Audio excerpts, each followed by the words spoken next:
सीईटीचा result लागल्यानंतर विद्यार्थी भेटायला येतात आणि ठराविक क्वेश्चन त्यांचे असतात.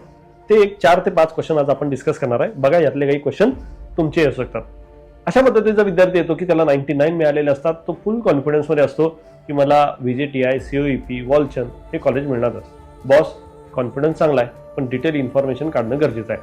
कुठली ब्रँच मिळू शकते, माझ्या कॅटेगरी वाईज सीट किती आहेत, सीट मॅट्रिक्स काय आहे, या सर्व गोष्टी डिटेलमध्ये समजून घेणं गरजेचं आहे. दुसऱ्या टाईपचा विद्यार्थी असा असतो की जो टोटल कन्फ्यूज असतो. म्हणजे काय, तो कायम विचारत असतो पालकांना, शिक्षकांना, सर मी कुठली ब्रँच घेऊ, मला कुठली कम्फर्टेबल असेल, सर मग मी ती घेऊ का नको, हे कॉलेज टाकू का नको, सर हे चांगलं आहे का, असे प्रश्न त्याचे कंटिन्यूअस चालू राहतात. फॉर्म भरून झाला तरी ते डाऊट चालूच असतात. कन्फ्यूज राहायचं नाही, आपण स्ट्रिक्ट राहायचं. आपण जर एखाद्या ब्रँचचा डिसिजन घेतला तर त्यावर स्टक राहायचं. तुम्ही कॉलेजला गेल्यावर असे विद्यार्थी भेटणार की ते म्हणणार अरे ही कशाला ब्रँच घेतला. असे काही विद्यार्थी भेटणार की अरे तुझी ब्रँच चांगली आहे, मला जर खराब मिळाली. म्हणजे सर्व प्रकारचे लोक असतात.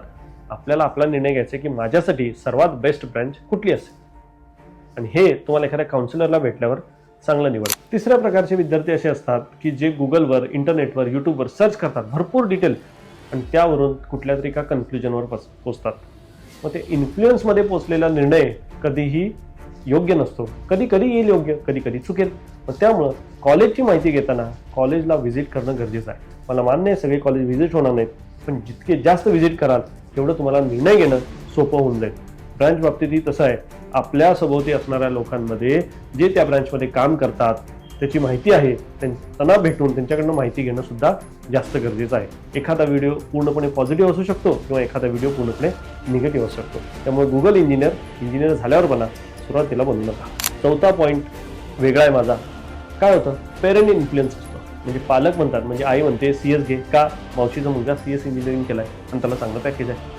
वडील म्हणतात नाही तू मेकॅनिकल घे, आणि मुलाला अजून वेगळीच कुठली तरी ब्रँच करायची असते. माझं असं मत आहे, पालकांनी मुलाचा कल काय आहे ती ब्रँच निवडावी, ना की कुठल्या तरी इन्फ्लुएन्समध्ये विद्यार्थ्यावर प्रेशर द्यावं की ही ब्रँच. मुलांचा निर्णय हा महत्त्वाचा असतो. कारण 4 वर्षानंतर विद्यार्थी म्हणू शकतो पप्पा किंवा मम्मी तुम्ही म्हणलात म्हणून मी इंजिनिअरिंग केलं, अन्यथा मला दुसरी ब्रँच हवी होती. त्यामुळे निर्णय हा विद्यार्थ्याचा असावा ब्रँच निवडताना. 5वा आणि शेवटचा पॉईंट म्हणजे स्मार्ट. जो एका काउन्सिलरला भेटतो, त्याच्याकडून माहिती घेतो.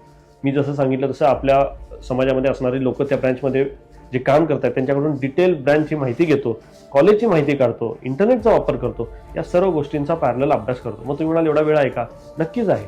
या प्रोसेसला जवळपास 1.5 महिना लागतो. त्या वेळेचा उपयोग आपण कॉलेजचा रिसर्च करण्यासाठी करावा, ब्रँचेसची माहिती घेण्यामध्ये करावा, आणि एक योग्य उत्तम असा निर्णय घ्यावा. इन्स्टंट अकॅडमी ॲप JEE, नीट, MST CETच्या प्रिपरेशनसाठी आजच डाउनलोड करा.